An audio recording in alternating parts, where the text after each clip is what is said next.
morning, good evening, or good afternoon, depending on what side of the pond you're on. And welcome to the extra special Season 6 kickoff edition of Across the Pitch. My name is Phil Kennedy, and I'm here with my co-host Tony Robinson, where we have a very special guest returning to the show. And for the first time in Across the Pitch history, we now have a guest joining us who has his own pub named after him. That is none other than, of course, Accrington Stanley manager John Coleman. Welcome back to the show, Coach. Good evening or good afternoon, wherever you are, Yeah. Yeah, this time change things. I'll tell you, sometimes it does mess us up. Nice to have you back on, John. Appreciate you taking the time to talk to us today. Are you rested up from your holidays? Yeah, I've had a couple of nice holidays and just raring to get back in it now. We start in a couple of days and can't wait, to be honest. And Phil mentioned about the pub, the bar at the Wembley named after you. That's got to mean something special to you. Sort of coming from Andy and the fans and everything like that. How did you feel about that? Yeah, I mean, I feel honoured by it. I'm not really one for fuss, and I'd probably prefer Jimmy to have a reference as well. So JJ's would have suited me, or the Kirby bar from where we were from. But Andy wanted to do it as Coley, so I am honoured for it, yeah. And I still don't get any free drinks in there, though. The only concession is I get to use a glass instead of a plastic glass. As American, my understanding is a hierarchy is that when you have a pub named after you over in England, that's just one level below being knighted, right? I'd like to think so, yeah. Yeah. And you survived your trip to the Champions League final. Are you over that now, or is? Yeah, I mean, for the time and effort you put into trying and plan the trip, and the expense it costs, and Jimmy came over as well with his lad, and it was an absolute farce from beginning to end. And we got there, we got to the ground 4 hours before, and so we were there plenty of time, but trying to get in with an hour and a half before the game, and they just locked the gates. And to be honest, it was difficult to move around the stadium. I can't believe they didn't close all the roads. You'd never walk around Anfield on a match day, and there's plenty of roads around Anfield, so I just couldn't understand why. Or you'd never drive around Anfield, sorry. I couldn't understand why they hadn't closed all the roads off. And it was just chaos. You couldn't move. And when you did get outside the stadium, they locked the gates. So people were panicking that they weren't going to get in. There was an influx of people trying to get in. And it left it very flat because there was a lot of empty seats by me. I think a lot of people didn't get in or got in at half time. And obviously the result wasn't great either. So all round bad experience. Probably I won't go again because of that. Abroad. Yeah, the one saving grace was that we did have a day out, and we flew to Rome the next day, and we had a lovely time in Rome. The weather was lovely, and we got to see all the sights of Rome, so that softened the blow. But no, I won't be going again. Yeah, it's a shame because the reports coming in across over here too were not good, and it just seemed to be disorganized. But anyway, that's like you say, it's an experience you've ticked it off your bucket list and move on. You move on, yeah. Yeah, can we just have a sort of a quick recap of the season? And before I sort of throw open to you and to Phil, when we did our recap of the season, we had 3 sort of key things that sort of might have or did affect the season from our point of view. And that was, I'm not going into detail, but it was the Burgess transfer, the Charles situation, and Pritchard's injury. I mean, those are 3 things that are tough to overcome. Did you, am I on the right track with that? Kind of didn't help. Yeah, they did have major impacts. Obviously Cam, great lad, great player for us. But we got offered a fee that the chairman thought was acceptable. The lads wanted to go, so you can't deny him that. And he done really well for us. He's a great lad, and he went with our best wishes, and we did get a few bob for him. So you can't complain about that one. The Dion Charles one was disappointing because he told me in pre-season that he was going to sign a new contract if he didn't go in the first window, and then he reneged on that really, and that was a little bit disappointing. He tried to backtrack and said he said we'd talk about it. Well, we've been talking for 7 or 8 months, so it was clear that he wanted to see his contract out. So the best resolution was what happened, and we got a good move to Bolton financially wise, and Bolton are very capable of trying to climb out of our league. So from that point of view, everyone was happy. The Joe Pritchard one is something that it's just things like that happen in football, and it's very, very disappointing. But Joe's made a strong character, and I'm hopeful of a very big season coming up for Joe. But also in that, we had Colby Bishop having injured and then getting sent off and getting a 3-game ban. And we had an horrendous run of sending offs. And when things aren't going for you, they tend to happen a lot. The year we won the league, I don't think we got anybody sent off. And we must have had 8 or 9 last year, and 6 of them were farcical. The Colby Bishop one, he actually got tripped over by their player. And he fell over and tried to grab hold of him to keep himself up, and ends up getting sent off by a linesman. So that was a big body blow. Then we had the interest in him from Peterborough, and we actually turned down a 1.2 million offer on deadline day, simply because we thought he was crucial to our chances of staying up. And we couldn't have signed anybody else, especially with the Dion Charles situation ongoing. It was in our interest, we thought, to keep him. And thankfully we did stay up. He had a decent season, Colby. But there was lots of little setbacks along the way, and predominantly a lot of them was the sending offs that we had. And your team's getting changed constantly. And anybody who knows me, I've always tried to have a settled team and try and give them time to bed in, and that was just something that got taken away from us, really. Well, you mentioned, and the one that sticks in my mind was the Mitch Clark one right at the end of the match, and it was coming from the side. I mean, there was no. I mean, at worst it was a yellow, if that, but definitely not. Yeah, at worst it was a yellow. But the thing was, we shouldn't have been on the pitch. He's put 4 up, and that happens in the 6 minutes of injury time. It was just that was farcical. The Tommy Lee one, leading with his arm. I mean, we got players concussed with challenges like that. Nothing happens. Liam Coyle tries to stretch and retrieve a ball, gets sent off for the dangerous challenge. Ross Sykes got sent off twice for handballs in the last minute of games on the halfway line. It was just raining and pouring, and it's very, very difficult to keep it cool in them situations. And it was the impact of what was happening then, because you're losing the players. But thankfully we managed to see it through and finish in the top half, which I think was an achievement for all the difficulties that we had to overcome. I think it was an achievement by the players themselves to drag themselves up and get the points that we did. Yeah, because I think we talked about the goals against, and your goals against last season were almost similar to what Fleetwood had, and they were down at the bottom of the table. So I mean, it was, and I think it's weak from our point of view. It had a lot to do with with the sending off, like you say, the back grouping that never seemed to be consistent. And I know you made the one comment which stuck with me, is that individually they're all terrific players, and they are. We love Nottingham and Sykes and Clark, but as a group they just didn't seem to have it sometimes. Yeah, I think you're right, and you know what, I still think I am right. They are very, very good players, but we didn't get the chemistry right, I don't think, and possibly a little bit too good goal. We conceded 80 goals last year, which is far, far too many, and that in itself, to finish in the top half, is an achievement if you concede that many goals. But a lot of them are isolated, so we were conceding 5s and 4s and 5s and 4s, which sent to put a false reflection on it, because then you're having clean sheets or conceding 1s. So, it wasn't all bad.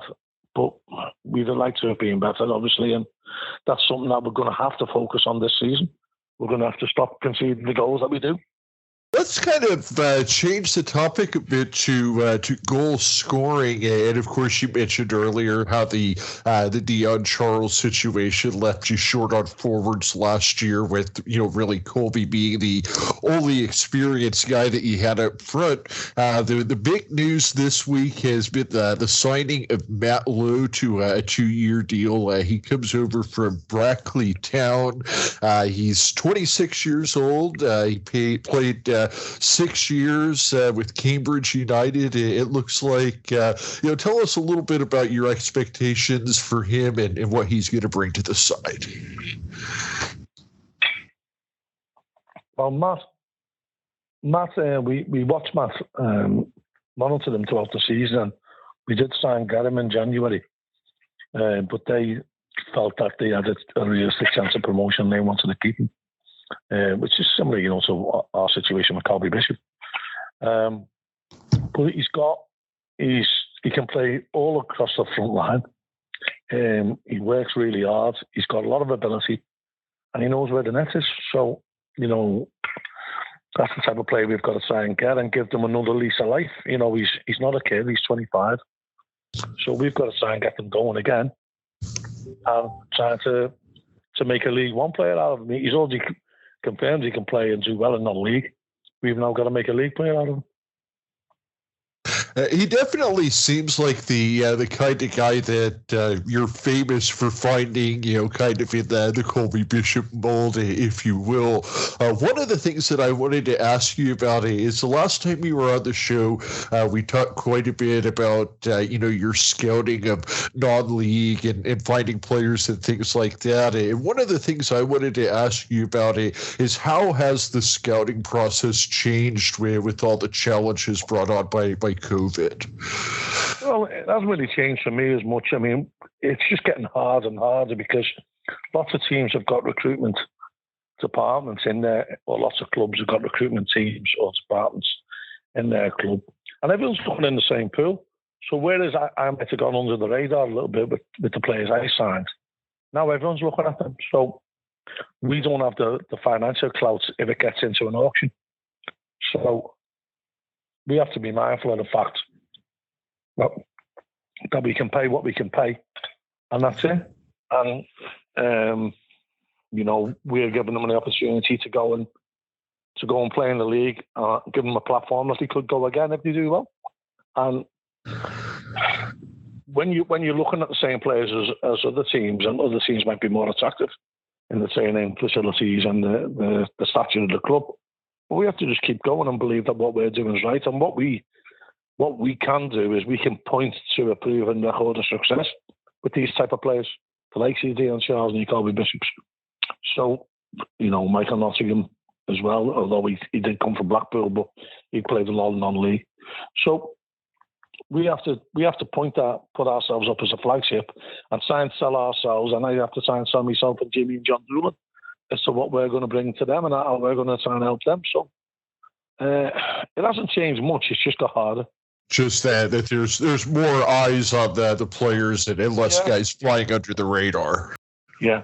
I was just going to touch on the signing that was announced a week or so ago, Mo Sangari, and we saw a bit of him when you had him on loan, and then he obviously got the injury.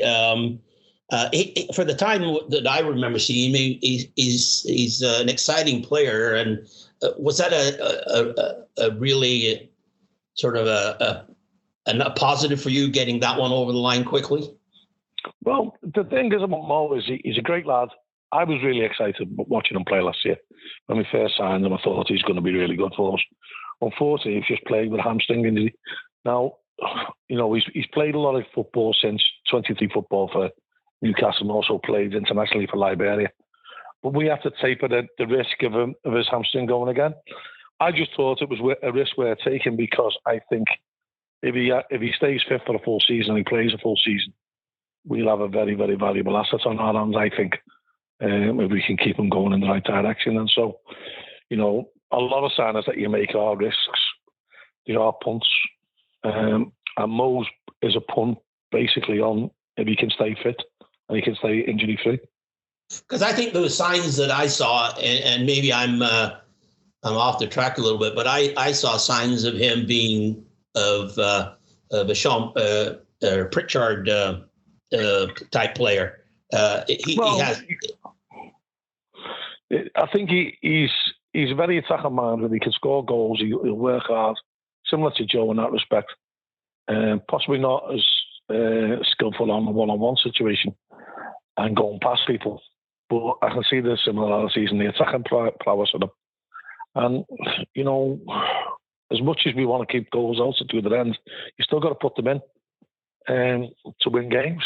And so I think he'll give us another strength to our ball going forward for sure. One of the things that obviously we wanted to touch on that's sort of making a lot of noise and news in the social media, fans are sort of wondering what's going on, is Ross Sykes still a Stanley player? At this moment in time, he is, yeah. We have had some interest in him. And it was understandable, Ross ticks a lot of boxes. He's got a good size, 6'5", 6', young enough, played a lot of games, a lot of experience under his belt for his age. And I was amazed nobody came in January. I was amazed no one came in last season for him. So whatever happens. And if Ross does end up getting sold, he will go with our best wishes because he's been a terrific servant to the club. Now, sometimes there's numbers kicked around, but the club generally doesn't release the fees. It's sort of an undisclosed, and that sort of seems to be something that's been sort of a common when players go.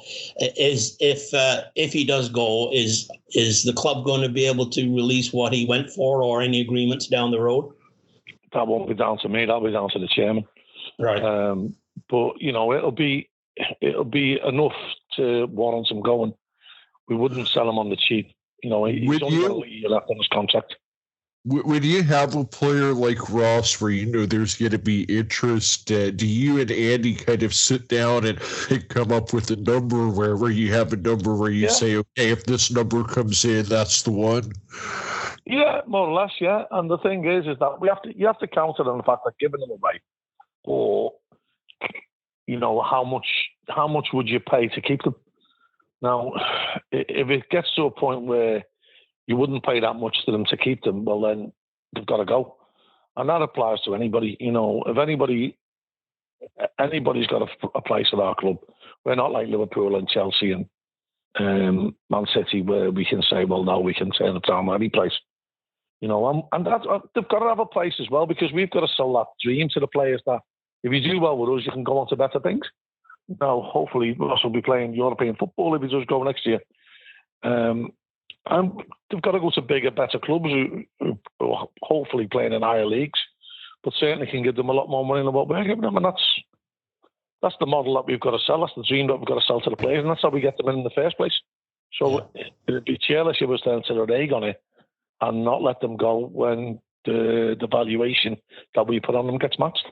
So at this point in time, as far as everybody knows, he's going to be at the when your training camp, their preseason opens. Then I think so, yeah. But that could change on an hourly basis, let alone a daily basis. So yeah. And you mentioned Colby. I was reading online that Peterborough might be interested again. Have they made any approach, or is that sort of sitting? I think it could well. I think it could well happen. We have had some sensitive inquiries about him, but not in concrete. And if a concrete offer comes in, we'd have to consider it. But then at least we'd have enough time to maybe source a replacement. Yeah, and that. Well, we looked at last year. We talked about Toby Savin having some interest. He's got obviously a bright future and did exceptionally well last season. You hope to keep a hold of Toby? Well, a lot depends again on if his valuation gets matched. There's been a lot of talk, a lot of speculation about Toby, and I think it affected him a little bit. He had an unbelievable run where he was fantastic in the builds up to November, December, January, and then he tails off a little bit towards the end of the season, and possibly he can get affected by Premiership and Championship clubs being linked with you.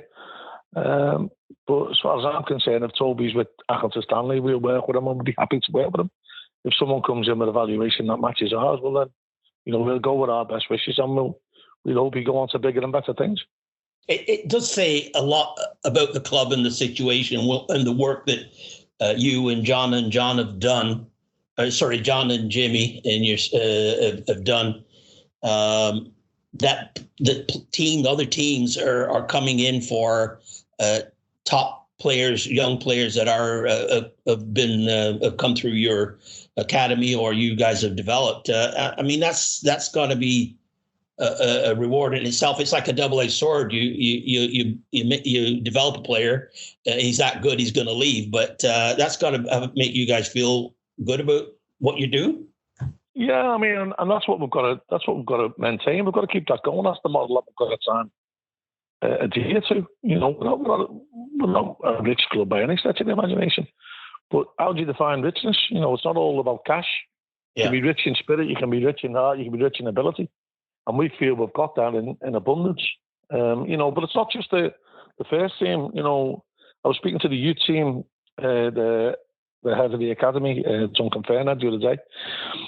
And we were talking about players coming through, and he said it's going to be ironic in next year or the year after, our under-16s, our youth team, would have had 6 players playing in them, but they've all gone for compensation. One was at Liverpool, 2's at Man City, 1's at Man United, 1's at Everton, I think 1's somewhere else, can't remember it where, but that would have been the basis of our youth team, but we have to give them the platform, and bigger clubs can come and take them for compensation, and hopefully they do well along the way, and we get more compensation as they have a good professional career ahead of them. And that's the theme that runs through the club. That's what we've got to sell. Come to us and we'll make you better players. And more importantly, we think we'll make them better people. We'd like to think that everyone who comes to us are a better person when they leave. And as it's been mentioned before, it is a part of a revenue stream for the club as well, isn't it? Well, you have to use it as a revenue stream. Football fortune comes in probably 3 ways. You get a rich benefactor, a good cup run, or selling players. And selling players is probably the easiest one, or the most regular one. You can't seriously rely on the other two. So other than the infrastructure, I would say that from what I've seen over the past 5 years or so, that the youth team and the academy has been one of the areas of biggest growth for Accrington Stanley. And I'm just, really excited with what I'm seeing on that end. Would you agree with that the youth team and the academy has really grown over the past 5 years? Oh, yeah, it's improved no ends, and that's a lot of people who went before who set it up. Like Sir Paul Lodge and Dave Fitz was very much involved in that.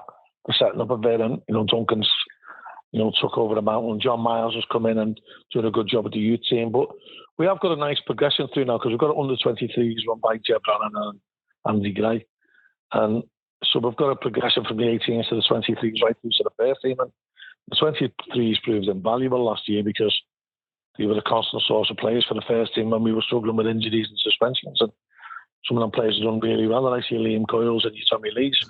So from that point of view, I think we have got a good model, and we just got to keep working at that. Do you have 2 or 3 players on the youth team now that maybe we would expect to see in the first team soon? Well, we signed a young kid, Emrich Polly, who I really like, and we've got a couple of other lads who are going to come through that we'd like to see touching the fringes of the first team.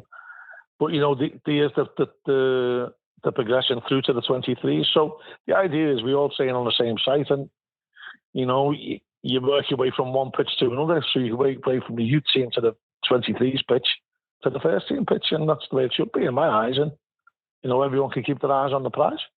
Yeah, I think that's where, if you look at the Premier League, for instance, and it's gotten away from that too much, where there's so much bringing in of international players and things that I think that the development side of things is lacking. And to me, that's the purest form of football, like you said, where, you have a player that works away from the youth team to the under 23s and eventually the first team. And that's where you end up with those guys that are the lifetime players of the club, or like you said, can be the players that you sell off and become an additional revenue stream. Yeah, I mean, that's important. And also, they learn the way we play. So, you've got to be a certain type of player to play for Accrington. You've got to have a big heart. You've got to be prepared to work really hard. And then if you work really hard, you can get your rewards. So looking at the season coming up, one of the listener questions that we've had come in from John Earnshaw is he wanted to know about, what you see as the greatest needs for adding players to the squad. He had mentioned left back, possibly a backup keeper. You've already addressed the striker. Maybe you'd be bringing in another striker. He also wanted to know what formation that you were going to be using on the upcoming season. Well, we're not going to pin ourselves down to any formation. I think you've got to be very flexible these days. And you've got to adapt to what's needed in a game-by-game basis. We did play a lot with the back three last year, and then we did change it around. And I think it's important that you are flexible and you can play on numerous systems. I think we did lack a left-sided defender, and I think that's something I'm going to try and address, a left-footed defender. I was quite pleased with our midfield options. Again, we possibly needed someone to push Toll a little bit harder once James Stafford went, and another goal scorer, but or someone who could lead the line. But we've got one or two irons in the fire, and we're happy with the way it's going slowly, the recruitments. But we don't anticipate many more additions. A big left-sided player, defender, would certainly be top of my priority. But we have still got good players on our books already. Now, speaking of the midfield, how big was the performance of Sean McConville last year? I mean, 15 assists is huge in itself, but what really stuck out to me is 45 starts, 3,900 minutes played for a guy that had a lot of nagging injuries over the past few years, and it was just fantastic to see Sean back in full health. And how big was he to the club last year? Very, very good last year, Sean. And, to come back from that Achilles injury, all credit to how hard he's worked. And he's had quite a few personal problems as well that he's overcome, which he's managed to concentrate on his football and done really well in that respect. And the one thing about Sean is he'll give us all for the club. We're just in the final stages of finalising a new contract for him, so he's going to be with us for another 2 years, which is good. He still had a year left, but we think the amount of games he played is testament to how much he wants to finish his career with Stanley, it sounds like. Well, that's what we're hoping to, yeah. And, to play that many games, as you say, and get that many assists, for his age, it's really, really good. And that's why, he's the envy of a lot of clubs would have courted him over the years and wanted to take him because they know that he's consistent with his numbers. The one thing that Sean's disappointed with this year, and to a lesser extent I am, is he feels as though we should have scored more goals because he is a very, very good finisher, Sean. And he's disappointed with his goal tally. And that's something he wants to rectify next season, which is good, that they're still hungry to try and improve on what they're doing.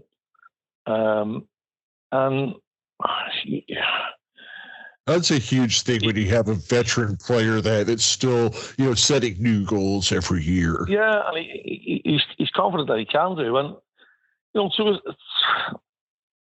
a lesser extent from his positional play, he was asked to play left wing back a lot. And, sometimes we had to defend more than we attacked, which would hamper his goals return. But he gets himself into situations, Sean, and he is a very, very good finisher. And I know he's disappointed that he didn't score more, and hopefully he will score more this season. Well, Phil, you had him as your player of the season, didn't you? Yeah, I sure did. Yeah. I mean, he was just invaluable. I mean, with Pritchard being injured and without with the Dion Charles situation, I mean, sure he only had 4 goals, but without those 15 assists, I think if you add up all the assists that the rest of the team had combined, it might not add up to 15. So I mean, he was the distributor. Well, he was consistent in his play, and that's what you're looking for in players. And we were fortunate that we had 3 or 4 players who were really consistent last year. Yeah, I just added up the rest of the team had 21 assists, so he had 15 of 36 assists for the team. That's about 30% of the assists for the whole team. Well, he is, as far as I can, when I watch the League One matches, he is one of the best crossers of the ball in the entire league, as far as and I don't think he's dropped off, and that's, like you said, John, testament to his character and his work ethic, because obviously he's battled through a lot to do what he's done. And another player that I thought really does well on crossing the ball is Mitch Clark, and I think when he got the opportunity to get into the team, he sort of grabbed it and ran with it to the point where you couldn't really sit him out. Yeah, he did, but the thing is, Mitch, he's got to continue that drive, and he can't rest on his laurels. He did well to break into the team and keep his place, but there's going to be competition next year, and we've got to have competition throughout the team, and I think that's going to be healthy, even for Sean. He's got to have competition, that he can't just sit back and say, well, I played 45 games last year. He's still got to keep on trying to improve so he keeps in the team. And I've had conversations with Sean, and he's aware of that. And, he's up for that challenge, which is good. And all the players have got to be up for that challenge. But the minute you think that I'm playing no matter what, it's a dangerous ground to be on. And so we've got to keep all the players on their toes. And Tommy Lee obviously did exceptionally well once he got into the team and took his opportunity as well. Any thoughts to have him play like in a striker role? Has he got that talent, or is he better suited more in a number 10 or a midfield role? Well, it's something that we have spoke about. He needs to improve his defensive capabilities to play in midfield, and that's something that we will work on this year. But he is an exciting number 10. He gets chances, and sometimes that's a knack that players have or they haven't. And he's certainly got it. He scored quite a few goals, some valuable goals last year as well. And I think Tommy will only get better. The more exposure he has to playing on a regular basis, the more confident he'll be, and the better he'll be. And I'm certainly looking for big things from Tommy this year. So one of the things that we wanted to ask you about is some players that are available on the transfer market, maybe some former Stanley players that have been released by their club. I think Offeronti Zanzala, for one, was recently released. Are there any of these former Stanley players that you guys are looking at possibly bringing back? There's none we've spoke to, but, I never ever rule it out. But, we haven't got many spaces left. I mean, you'd call it on your roster, wouldn't you? But, in our squads, we haven't got many places left. And you can't just keep adding to the squad because that becomes counterproductive. And we possibly had 2 or 3 too many in the first team squad last year. So we want to trim it down and, be lean and mean. And, as I said, I never rule out any ex-players coming back, but, they've got to improve what we've already got. And what's the situation with Liam Isherwood? Are you expecting him to come back? Yeah, Liam's gone a year on his contract, and I was pleased with the way he deputised for Toby. And again, he's another youngster who will get better with more exposure to game time. People, I know we left that goal and he got beaten in the air for a goal, but you got to remember Peter Shilton let one in against Argentina when Maradona punched it off him. And that just simply wasn't down. So people maybe will question his height, but he's 6'1", 6'2". He's not small. He's not big for a goalkeeper because all keepers are big these days. But that goal was purely down to his positional sense, and that'll get better with the more he plays. And he's a great kid. He wants to work hard. He's brilliant at training with the lads. And, I've got no issue. I'd have no issue in having to play Liam at any stage of next season.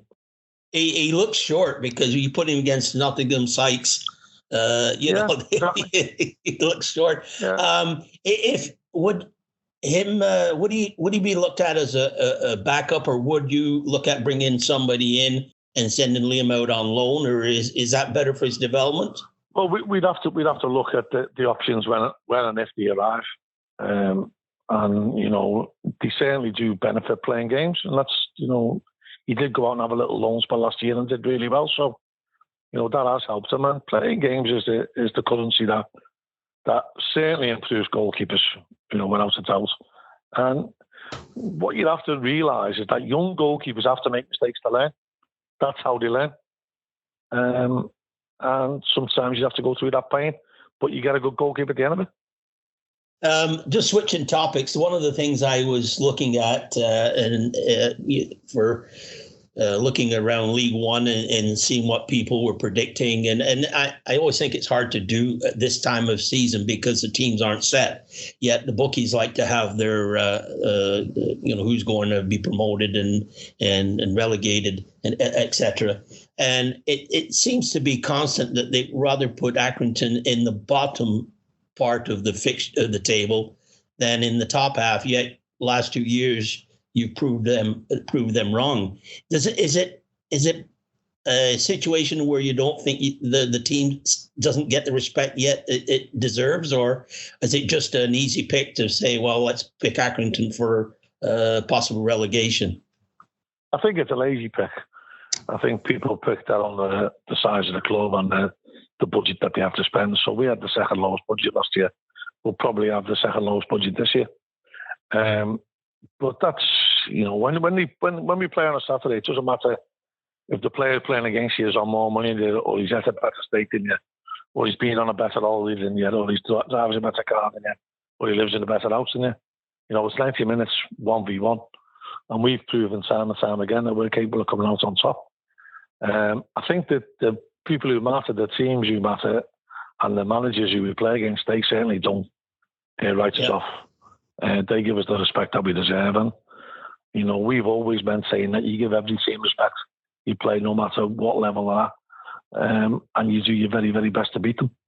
Some pundits are picking Derby to bounce back, and I'm not sure how that is going to be an easy pick because they've only got 5 players under contract and still haven't got the ownership situation sorted. I mean, and the fixtures are supposed to come out next week. Is it? I guess in a week today. Is there any rumblings that the situation will be resolved and the fixture list will come out with them included? I hope so.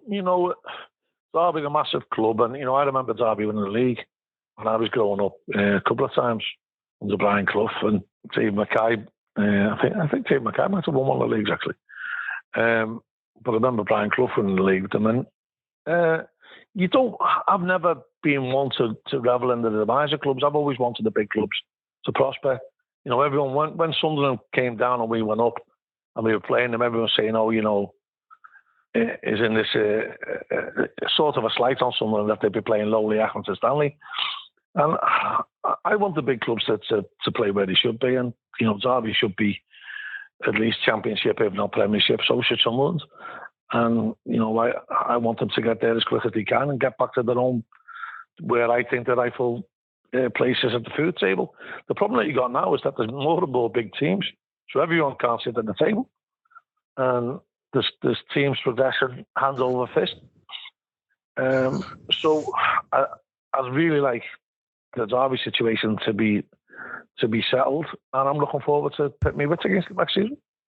Yeah, I think when you look at the teams and this is every year, you've got to look at the teams that you've got to overtake to sort of get into the playoff positions, and there's some big teams, and one or two of those teams really have to sort of have an off season or drop in form or a combination for a team like yourselves to sort of move up the table, because there's some big teams that are picked to bounce back. You got Wednesday, MK Dons, Wickham, Peterborough, Barnsley, Portsmouth, Ipswich. I mean, they're all one or two of those teams are going to have to drop down for a team like Stanley to sort of move up into possible playoff position, isn't it? Yeah, it is. But you've got to believe that you can do that. And, the season before last, but for a couple of really bad injuries, once an Nathan Baxter and once a Coley throughout the season. We only missed out on the playoffs by 5 or 6 points, and we could have easily made them up in the back end of the season. So we know we're capable of competing, and we've got to believe we can compete this year. Well, speaking of big teams, one of the things that we've noticed is on your preseason schedule, you've scheduled up some big teams: Stoke, Wigan, Sunderland, Preston North End. Was that by design there, that you wanted to challenge yourselves, or showing off the new facilities, or what was that big preseason about? A bit of everything, really, Phil. We wanted to challenge ourselves on the pitch, and it is a chance to make some money as well and show off the facilities. And in the past, the pitches haven't been ready to play at home. I was up at the ground last week. You could play a game on it now. It's absolutely outstanding, the pitch. Brilliant. So I'm looking forward to them. Really, I'm looking forward to them games, and hopefully that will get us in, the condition that we need to be in to start the season, because the important date for me is the 30th of July, and we've got to be at optimum performance levels for that day. And all this is a build-up to that. The thing that I find difficult, though, is that when we play them games, I have this overriding burden desire to win. And I know people should say that the results of them games don't mean anything, but if you play a football match, particularly in front of fans, you've got to want to win. And if you don't want to win, you shouldn't be playing. Well, I think win the game. There's two matches there that obviously will attract big crowds. Well, most of them will, but the Preston North End and Blackburn Rovers. I mean, Blackburn Rovers, and obviously there's quite a few Rover fans in Accrington that will be there. So those should be really great occasions, really. Decent weather, preseason, checking out new players. And a decent crowd, so that should be. I think it's just a good, positive way to start off the season. Yeah, I think it will be, and I'm really looking forward to them games. And I know we're back training on Saturday, but the games really whet your appetite, and I know the fans are looking forward to it as well. So, hopefully it'll be a successful build up to the season, and we can start the season on a high. Yeah, I think it's a brilliant way to build excitement for the new season. And I know that one of the things that everybody's most excited about is the new changing rooms. And I just wanted to know, when will those be operational? We're looking at by the end of August. So we might have to make two with the porta cabins for a couple of weeks. But certainly by the end of August, we're in them, and I'm in my office upstairs. Phil, that's just it's the perfect timing for when I'm over. I'm coming over late August, so I'll be there for the ribbon cutting. So you're going to suit up at what, left back? Oh, I'll be left back. I'll be left back in the dressing room, in the changing room. Me. That's what my dad used to say when I played. On the bench. We have a couple of questions, John, from Rob Russell, and one I question whether I should ask or not, but the one question that I will go ahead with is, I'm just quoting what he said. He said, 22 years of uncharted territory for Stanley. Would you swap it all to have played one game for Liverpool? I might have swapped it all to have played one game in the league, to be honest. Because, whenever a youngster scores his first goal, they always say, well, I scored 500 goals, but I'd swap them all for one league goal, that's for sure. But I've had some wonderful years. And to answer Rob's question, no, I wouldn't swap it for one game for Liverpool. Maybe 500 for Liverpool. And the times we've had, you couldn't buy them. You certainly couldn't write it if you were writing a novel about a football club. The ups and downs we've had and the highs and getting 4 promotions all by winning the league. It's the stuff dreams are made of, and it is fairy tale.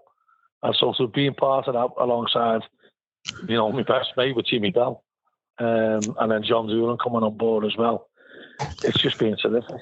No, I wouldn't swap that for anything. That is certainly one of the things about Accrington Stanley, when you really get into the history and then everything that the club's been through, not only just in the past 50 years since it was reformed, but in the 70 years of the original club. It's just once you start putting all that history and stories together, it's more interesting than any fiction novel that anybody could ever write. I mean, just looking at the last 20 years alone since you've been there, the 4 promotions and, going from just, 8th tier non-league team all the way up to, League One, and you'll possibly challenging for the championship in the future. I mean, it's just, like I said, nobody could write a better book than that. Yeah, and we've got to be proud of that, but you don't want the journey to end. And we had a little bit of apathy when we got into the Football League. The numbers dipped a little bit, the crowds dipped a little bit, and it was as if the Holy Grail had been achieved. And we've got to keep pushing the boundaries because there's no ceiling that we can't break through, and we've got to believe that. And it's my job to get that belief and that dream transmitted to the players so that they believe as well.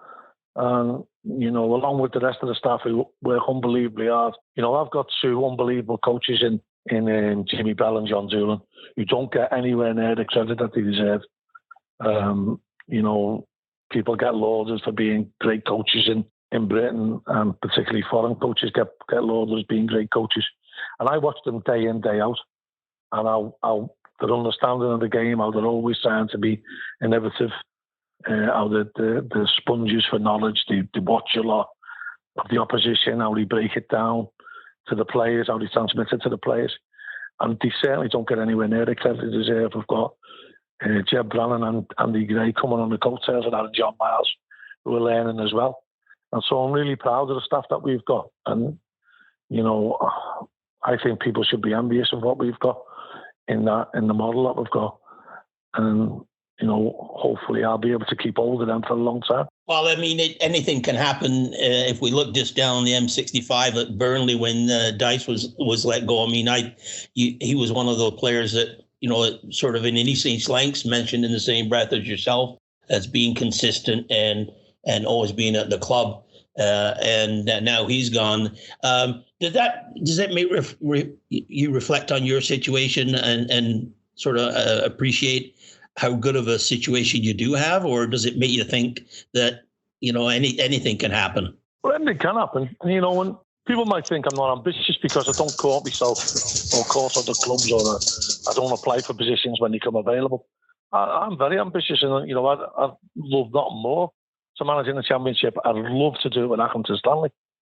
But I've got a good situation where I've got a great relationship with the owner and the host, and so it's not like a chairman and a manager. It's like 2 mates, and we're both on the same page, and we both want what's best for the club. When you get that, it's something special, and you don't get it very often in football. Believe it or not, you don't get that relationship very often where both of you are pulling in exactly the same direction, and both want what's best for the club. Both want the club to build and build and build. So when we leave, and when I've gone, when Andy Holt's gone, when Jimmy Bell and John Doolan have gone, we've got a legacy that we can all be proud of, and the club will be in a stable position. And, I keep going back to this. One of the proudest things that we should all, who've touched, Accrington Stanley's touched their lives, or have been a part of that club for the last 20 odd years, is the fact that we've not gone into administration. And a lot of people, not just myself and Jimmy and John and Andy, should take great pride in that. But going back to the Eric Worley days, the Elias Kahn days, the Peter Marsden days, the Dave O'Neill days, they've done a lot of work. Rob Hayes, Ricky Gilmartin. Lots of people have done lots of work behind the scene. Mark Turner working tirelessly, so that club didn't go into administration.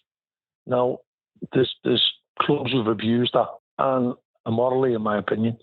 And we can be proud of the fact that although we've struggled with finances throughout the years, we've never gone down that route.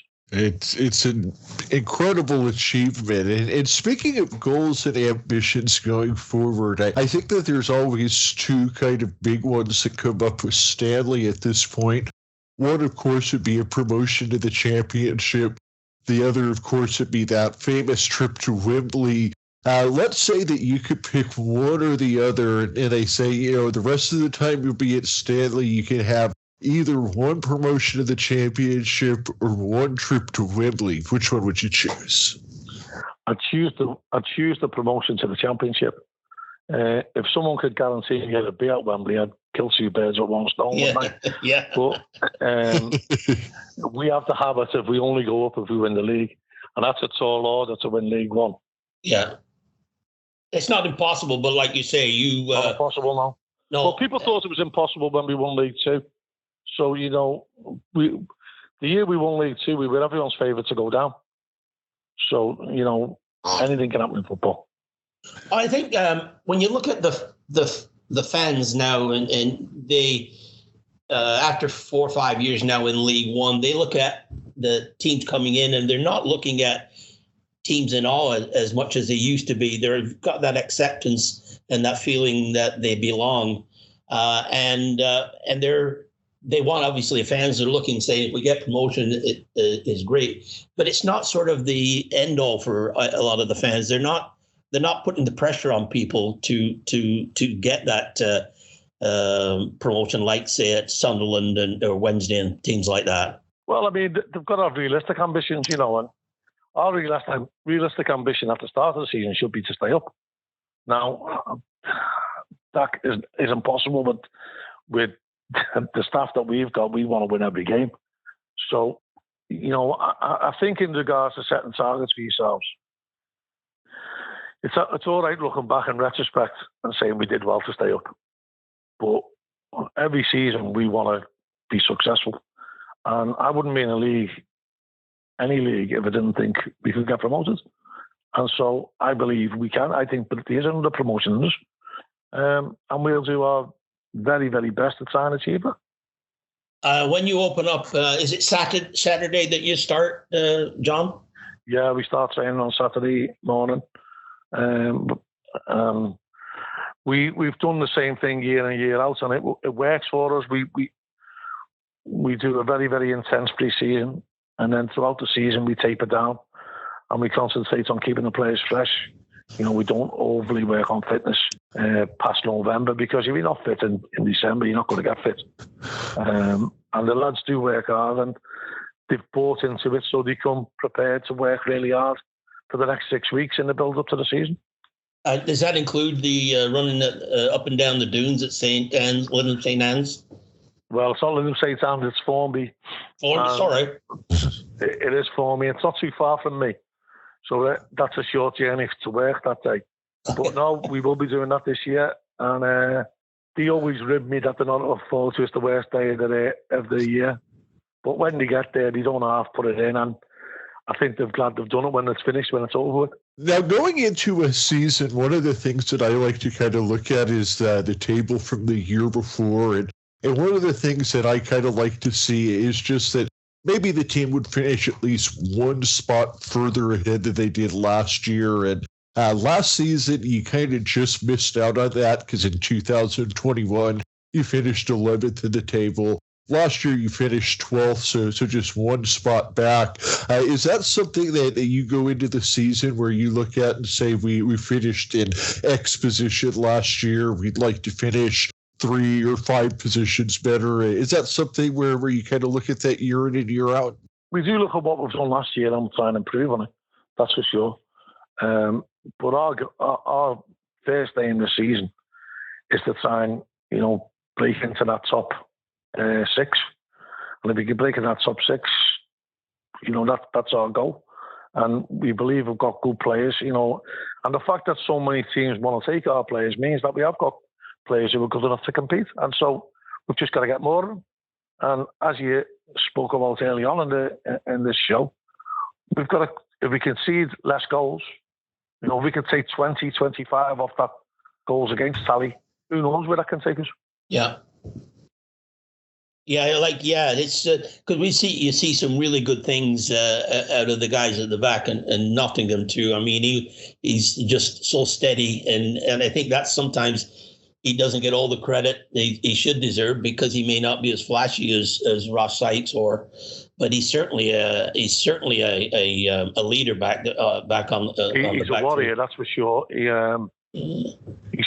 must have played at least 12 games where he's probably had no chance on the Friday in training, and he's passed himself up and wanted to do it for the team and the fans and not wanting to let anybody down. And he's got through games. I mean, he played one game last season. He'd been admitted into hospital on the Wednesday with pleurisy, and he played on the Saturday. And that's testament to the lad's character.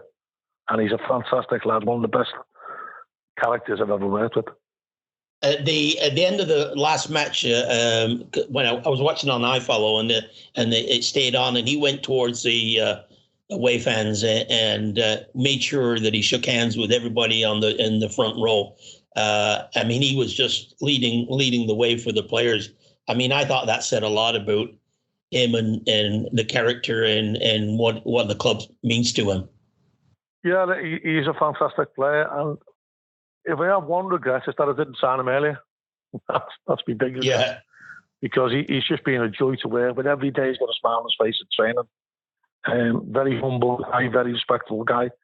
Good fun to be around as well. And a great player.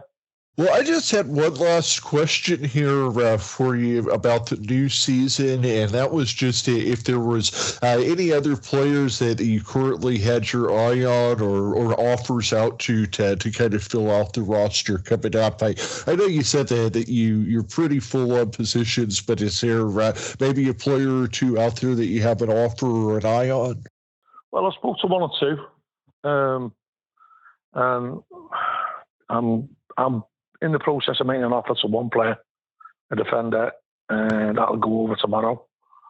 And we're always constantly looking to improve. I think if you sit back and say, well, we've cracked it now, you're not going to get any better. You're only going to go backwards. So we've got one offer definitely in, and we've got two or three that we've got our eye on, but we're waiting to see what happens, whether we make a move or not. We're looking forward to see what happens. Tony, what else did you have? No, I think we've covered a lot today, and I just want to say it's always an honor and privilege to talk to John and everybody that we've had on the show from the club has been so helpful in accommodating that we wouldn't be doing or still on doing what we're doing if it wasn't for interviews like this. So I appreciate your time, John. And my countdown's on. I got my tickets. Well, I've got it booked, and I'd be there in mid-August for a couple of months. So I'm hoping that at some point I could buy you a drink in your bar. Since you don't looking forward to seeing you. Yeah, since you don't have a tab, so I'll have to buy one for you. Yeah. I'll get mine in the glass. Yours will be in plastic glass. I don't have the pull for a glass. Well, we'll get you the red solo cup, Jody. Anyway, thanks, John. Appreciate your time, and all the best for the upcoming season. We know it's going to be a fun to watch, and regardless of what the pundits say, we know the team is going to finish closer to number one than to the bottom anyway. So, well, I hope so. Yeah, thanks again, John. Appreciate your time. Thank you. Yes, absolutely, Coach Coleman. Was there anything that we hadn't asked you about that you wanted to make sure we talked about today? Oh, I'd just like to thank you and wish you, all the best with the continued success of this podcast. It's very good. The club is going in the right directions. You've mentioned about the infrastructure. The pitch is improved no end. As I said, Ben's done a great job on that, Ben Kay. And, big shoes to fill. Buzzard had been here for years and done a remarkable job as well with limited resources. So, people are always doing the best for Accrington. And I hope that continues and people appreciate the efforts that people behind the scenes who, it's all right for me because, I get pushed to the forefront. But it's the people who do work hard behind the scenes who deserve a lot more credit than me. And you don't always get it, but they're certainly appreciated by myself. So good luck again for your podcast, and hope it keeps going and being successful as it is. Well, we thank you for that, because we're getting listeners all around the world. It might be just the odd one in a country here and there, but we, I think the thing is we just want to spread the word of what the club is and what they're about, what they've accomplished, the journey that they're on, and it seems to connect with a lot of people that are looking for a sort of an underdog team to support. And if we can convert one person to follow Stanley, it's a good day for us. So yeah, great. Yep. Exactly. And thank you so much, Coach Coleman. Like I said, to have you on the show is just beyond an honor. And, just to be able to tell the story of Accrington Stanley. And like Tony said, if every time we make an episode, it causes one more person to start following Accrington Stanley, that we've done our job, and we just want to keep spreading the word of what we think is not only the best little club in the world, but the best club in the world, period. I'd agree with that. Well, we like to finish up with an on Stanley on. So if everybody's ready, on 3, 1, 2, 3. On Stanley on. On Stanley on. Cheers, John. Cheers, mate. Cheers, boys. Have a great one.